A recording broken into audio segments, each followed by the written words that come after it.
तुम मेरा भरोसा पहले भी तोड़ चुकी हो।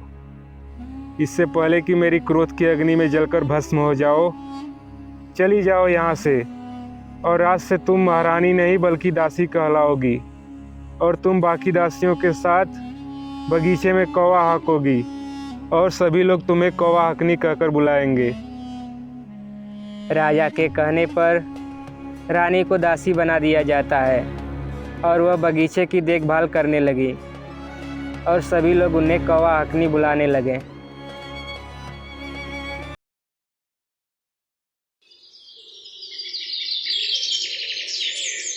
बहुत समय पहले की बात है।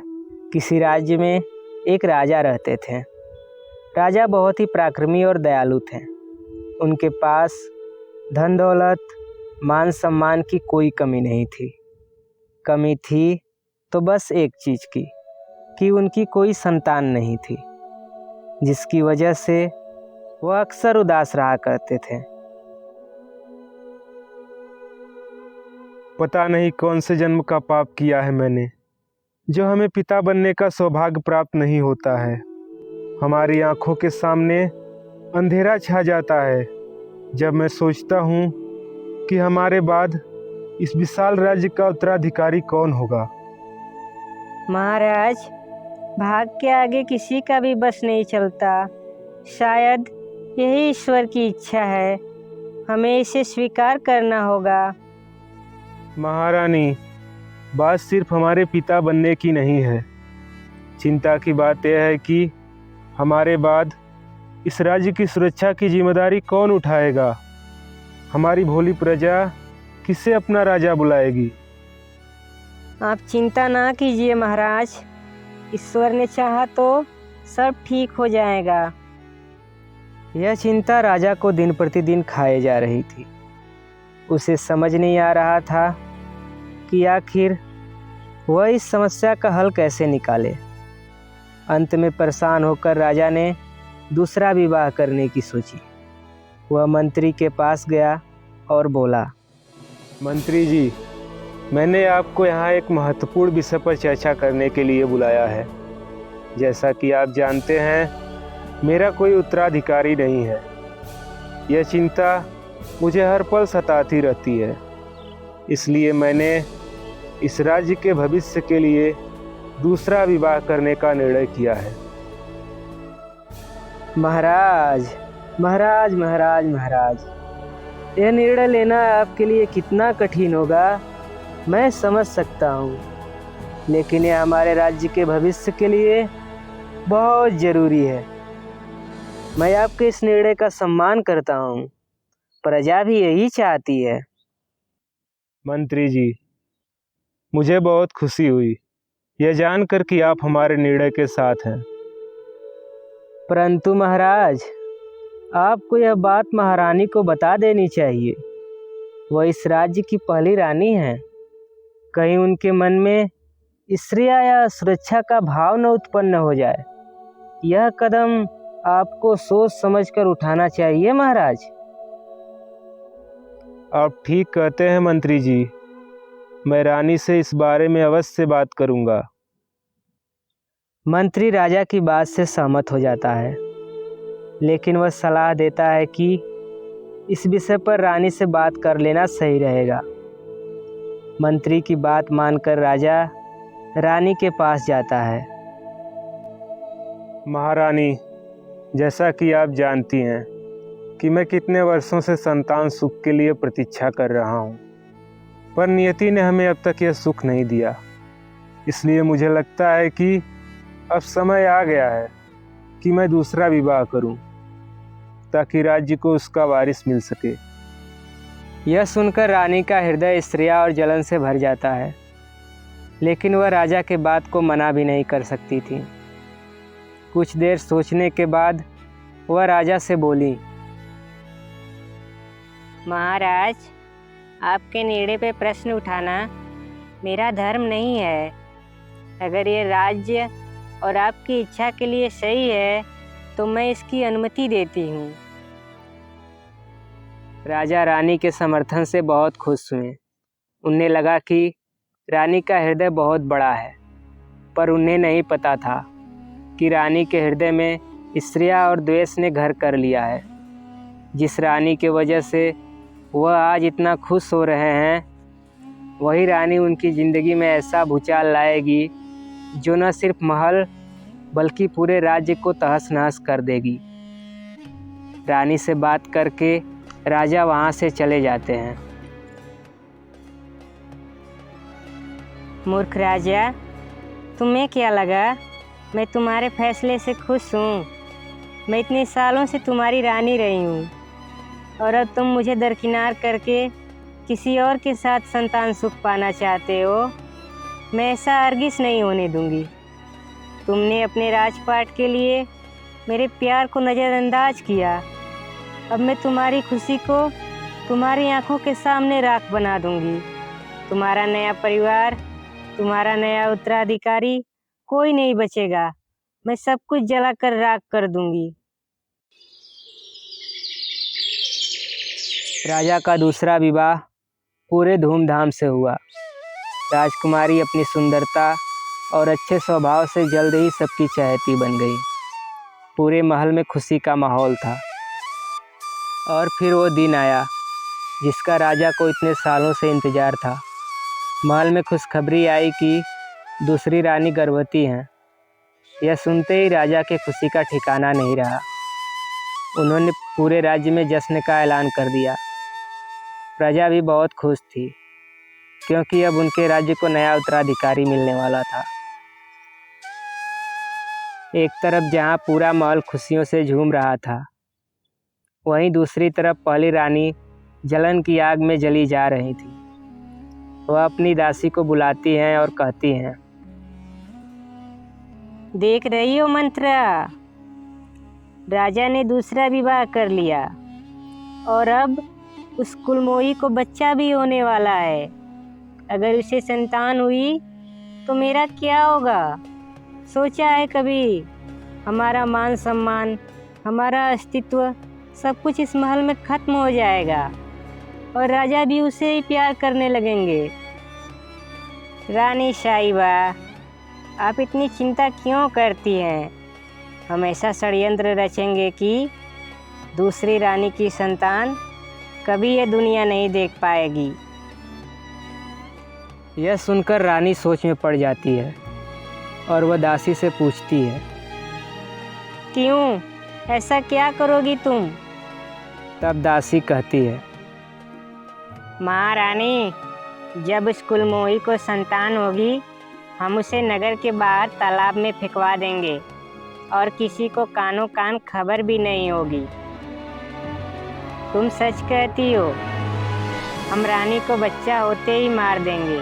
न रहेगा बांस, न बजेगी बांसुरी।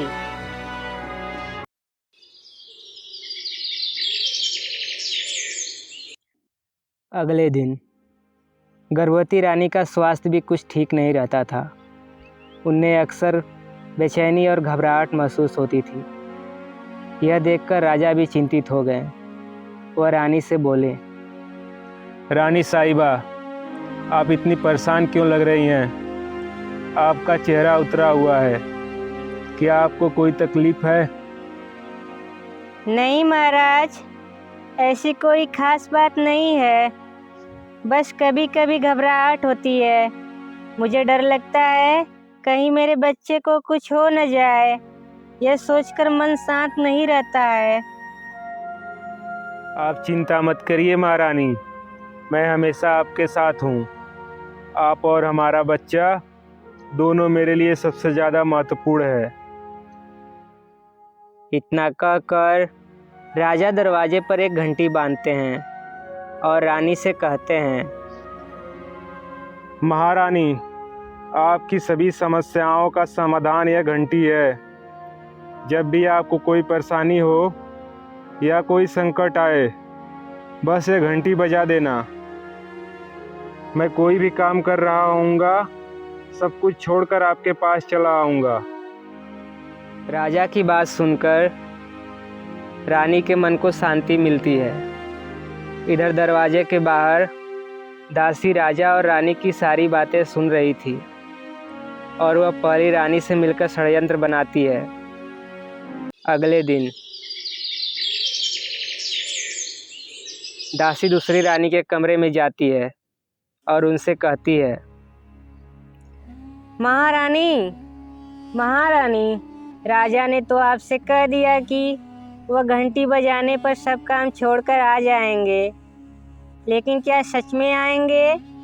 मुझे लगता है कि आपको एक बार आजमा कर देखना चाहिए। नहीं दासी, यह घंटी सिर्फ मुसीबत के लिए है।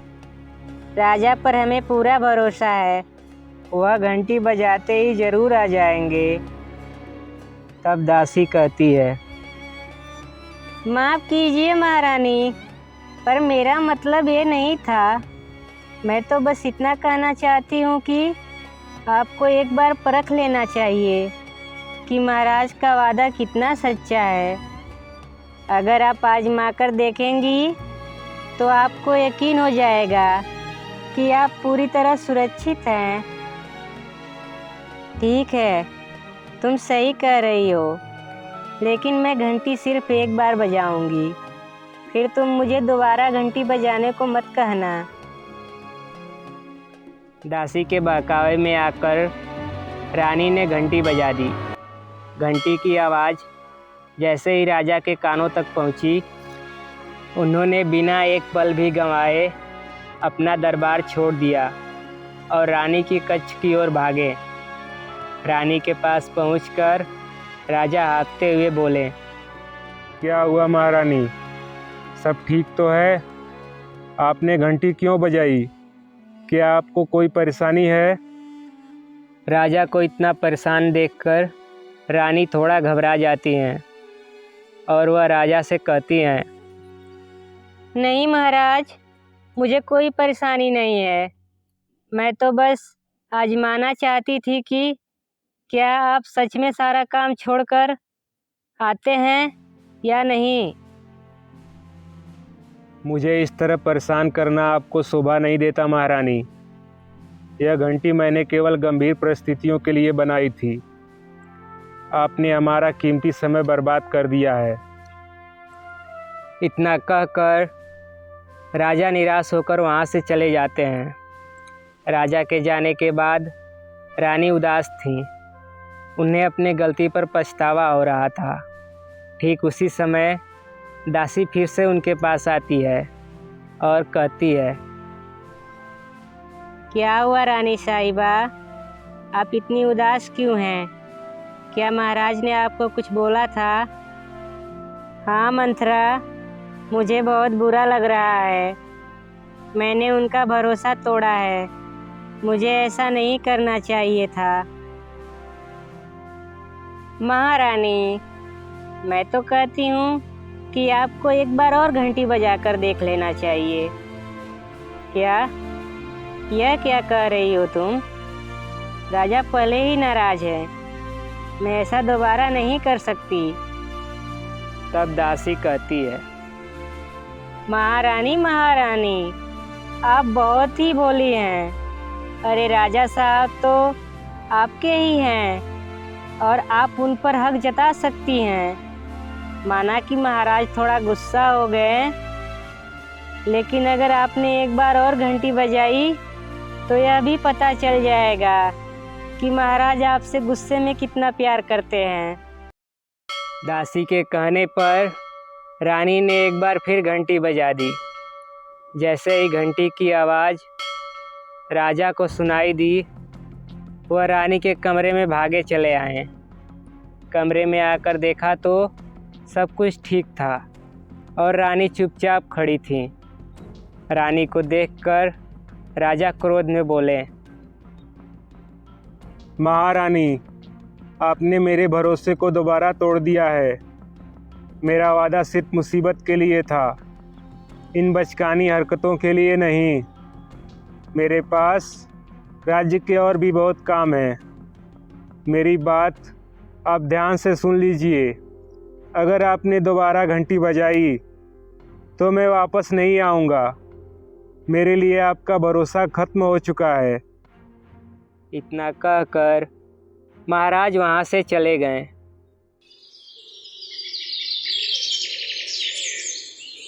आखिर वह घड़ी आ गई जब रानी को बच्चा होने को था। उन्हें प्रसव पीड़ा शुरू हो गई। दर्द इतना ज़्यादा था कि वह बेचैन हो गई। उन्होंने घंटी बजाया लेकिन राजा नहीं आए। उन्होंने बार बार घंटी बजाई लेकिन उनकी सहायता के लिए कोई नहीं आया। महारानी ने एक पुत्र और एक पुत्री को जन्म दिया, लेकिन असहनीय दर्द और पीड़ा से वह बेहोश हो गई। रानी के कमरे में सन्नाटा था। उनके पास 2 बच्चे सो रहे थे। तभी पहली रानी और दासी कमरे में प्रवेश करती हैं। लगता है प्रसव पीड़ा से रानी बेहोश हो गई हैं। यही सही मौका है मंत्रा, तुम बच्चों को मारकर कहीं ज़मीन में दफन कर दो। मैं तुम्हें इस काम के लिए सोने के सिक्के दूंगी। रानी की आज्ञा पाकर दासी ने ऐसा ही किया। वह महल से दूर एक सुनसान जगह पर गई और उन मासूम बच्चों को ज़मीन के अंदर दफन कर दिया। इधर पहली रानी ने दूसरी रानी के पास कुछ मरे हुए कौवे रख दिए और पूरे राज्य में एक खबर फैला दी कि रानी ने बच्चे को नहीं बल्कि कौवों को जन्म दिया है। यह अफवाह महल में आग की तरह फैल गई और राजा भी पहली रानी की बातों में आ गए। वह रानी के पास गए। थोड़ी देर बाद रानी को होश आता है। वह अपने बच्चे के बारे में पूछती हैं। मेरे बच्चे कहाँ हैं? मेरे बच्चे दिखाई नहीं दे रहे हैं। किस बच्चे की बात कर रही हो तुम? तुमने किसी बच्चे को जन्म नहीं दिया है, बल्कि तुमने कुछ कौवों को जन्म दिया है। यह आप क्या बात कर रही हैं दीदी? मैं भला कौवों को कैसे जन्म दे सकती हूँ? यह संभव नहीं है। दया करके मुझे बताइए कि मेरे बच्चे कहाँ हैं। मैं बिल्कुल सही कह रही हूँ। तुमने बच्चे को नहीं बल्कि कौवों को जन्म दिया है।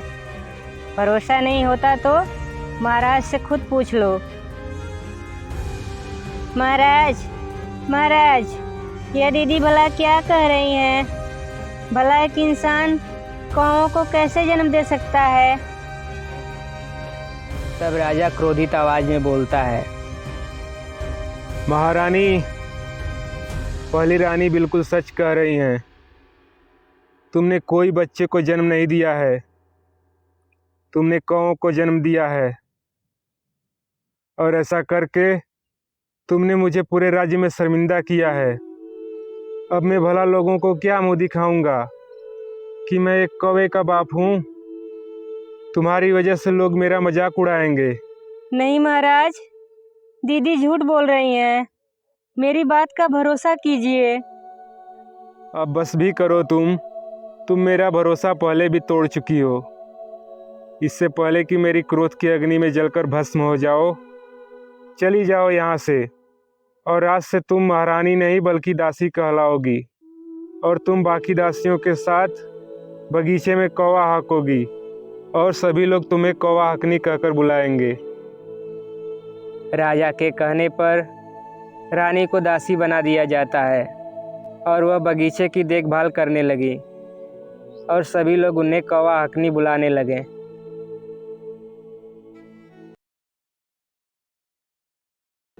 धीरे धीरे 12 साल बीत गए हैं। जहाँ दूसरी रानी के बच्चे को दफनाया गया होता है, वहीं पर पुत्र की जगह अमोल और पुत्री की जगह चमेली का फूल उगाता है। यह फूल इतने खुशबूदार होते हैं कि पूरे क्षेत्र के वातावरण को ही बदल देते हैं। हर कोई इस फूल को तोड़ना चाहता है, लेकिन जब तोड़ने का प्रयास किया जाता था तो फूल आसमान तक चला जाता था और कोई भी फूल को पाने में सफल नहीं हो पाता था।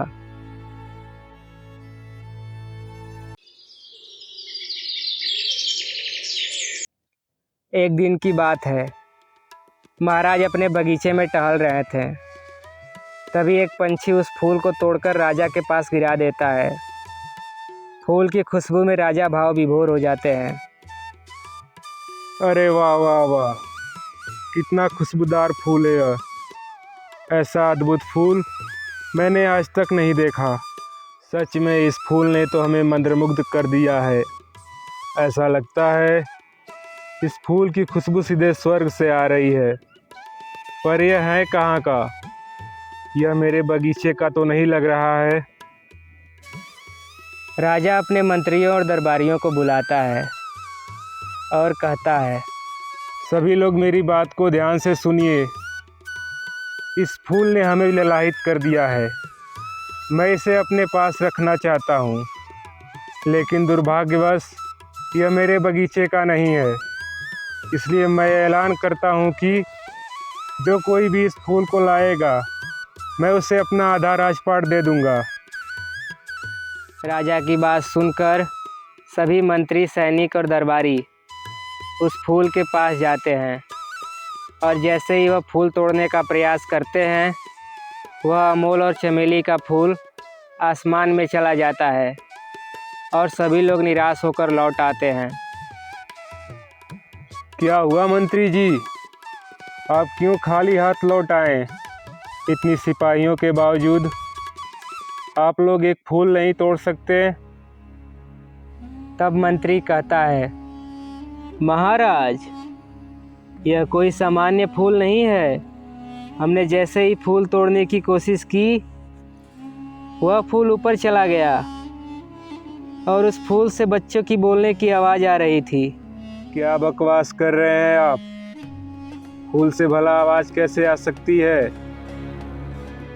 मंत्री की बात सुनकर रानी कहती है, महाराज, हमें लगता है क्यों ना हम खुद जाकर एक बार देख लें। क्या पता हम फूल तोड़ने में भी सफल हो जाएं। आप सही कह रही हैं महारानी। अब फूल तोड़ने हम स्वयं जाएंगे। अगली सुबह राजा, रानी व दासी के साथ फूल तोड़ने के लिए वन की तरफ जाते हैं।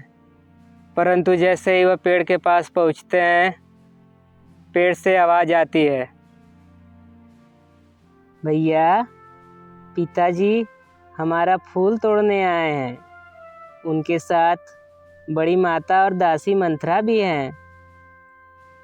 नहीं बहना, इनको हमें फूल नहीं तोड़ने देना है। यह हमारे परिवार नहीं, यह दुश्मन है। यह सुनकर तीनों लोग सन्न रह जाते हैं। वह तीनों डर के मारे वहीं रुक जाते हैं। तब दासी कहती है, महाराज, क्यों न फूल पहले मैं तोड़ूं? अगर कुछ होना रहेगा तो मुझे होगा। आप दोनों खतरा से बच जाओगे। तुम सही कहती हो मंथरा। पहले तुम ही फूल तोड़ो। राजा की आज्ञा पाकर जैसे ही मंथरा फूल की तरफ बढ़ी, तभी फूल से आवाज़ आई, अमोल भैया, मंथरा दाई फूल तोड़ने आई हैं। क्या मैं टूट जाऊं या आसमान छू लूं? नहीं बहना, तुम मत टूटना, आसमान छू लो तुम। इन्होंने ही हमें ज़मीन में दफनाया था। यह बहुत ही निर्दयी और कपटी हैं। इन्होंने ही पहली रानी के साथ मिलकर हमें मारने की योजना बनाई थी। इतना कहकर दोनों फूल आसमान को चले जाते हैं और दासी फूल नहीं तोड़ पाती है। मंथरा दासी के बाद रानी फूल तोड़ने के लिए आती हैं और कहती हैं, फूल के अंदर जो कोई भी है, ध्यान से सुन लो। मैं इस राज्य की महारानी हूँ। यदि तुमने मुझे अपना फूल तोड़ने नहीं दिया तो मैं तुम दोनों को कटवा दूंगी। इसलिए तुम मुझे अपना फूल तोड़ने दो। तब चमेली का फूल कहती है, अमोल भैया, हमारी सौतेली माँ आई हैं। वह हमें मारने की धमकी दे रही हैं। बहना, तुम डरो मत। यह हमारा कुछ नहीं बिगाड़ सकती हैं। महारानी होंगी अपने महल की, हमारी नहीं। हम भूले नहीं हैं। इन्होंने ही हमारी माँ को कौवाहकनी बनाया था और इन्होंने ही हमारी जान ली है। हम अपना फूल इन्हें हरगिज़ नहीं देंगे। यह माँ नहीं, यह एक कसाई औरत हैं जो नवजात बच्चों की हत्या करती हैं। इतना कहकर दोनों फूल आसमान को लग जाते हैं और महारानी फूल नहीं तोड़ पाती हैं। अब फूल तोड़ने की बारी राजा की थी। वह अमोल और चमेली की बात सुनकर सदमे में थे। वह समझ गए थे कि हो न हो यह कोई अपना ही है जिसे मारकर दफनाया गया है। वह संकुचाते हुए फूल तोड़ने के लिए आगे बढ़ते हैं। अमोल भैया, हमारा फूल तोड़ने के लिए पिताजी आए हुए हैं। क्या मैं झुक जाऊं या आसमान को लग जाऊं?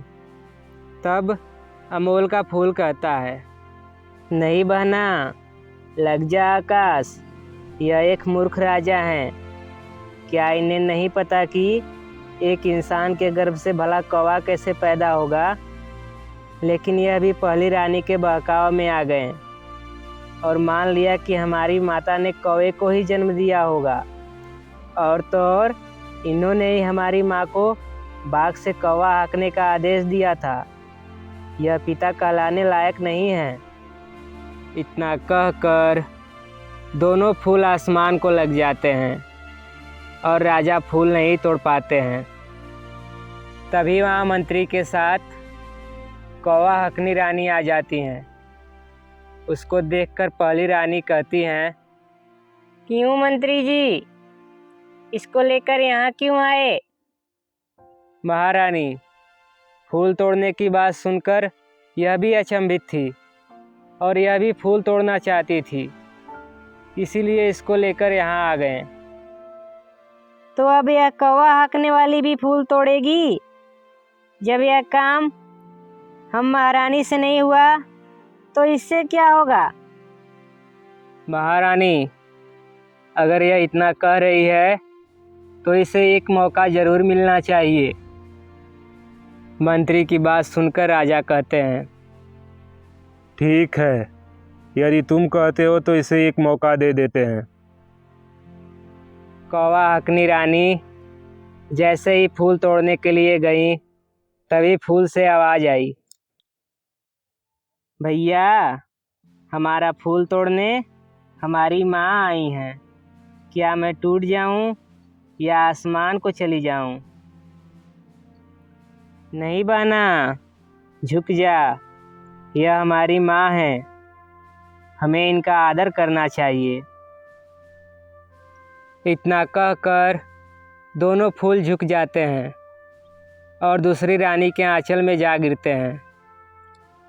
यह देखकर वहाँ खड़े सभी लोग अचंभित हो जाते हैं। यह नज़ारा सभी लोगों को भावुक कर दिया। रानी की आंख से आंसू रुकने का नाम ही नहीं ले रहे थे। यह सब देखकर राजा फूल से बोले, तुम लोग कौन हो? कहीं तुम लोग फूल के रूप में इंसान तो नहीं हो? तुमने अपना फूल किसी को तोड़ने नहीं दिया, स्वयं हमें भी नहीं, पर इस कौवा हकनी रानी के आंचल में अपने आप टूट गए। ऐसा क्यों? तुम्हारा और इसका क्या रिश्ता है? महाराज, मैं अमोल और ये मेरी बहन चमेली है।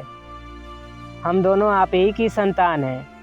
महाराज, दूसरी रानी के कोख से कोई कौवा नहीं हुआ था, बल्कि उनकी कोख से एक पुत्र और एक पुत्री का जन्म हुआ था। परंतु पहली रानी और दासी मंथरा ने मिलकर हमें मार दिया और यहाँ ज़मीन में दफना दिया और महल में अफवाह फैला दी कि रानी को कौवा हुआ है। यह सुनकर राजा, मंत्री और दूसरी रानी सभी लोग रोने लगे और राजा के कहने पर वहाँ ज़मीन खुदवाया गया, जिसमें से 2 12 साल के बच्चे निकले।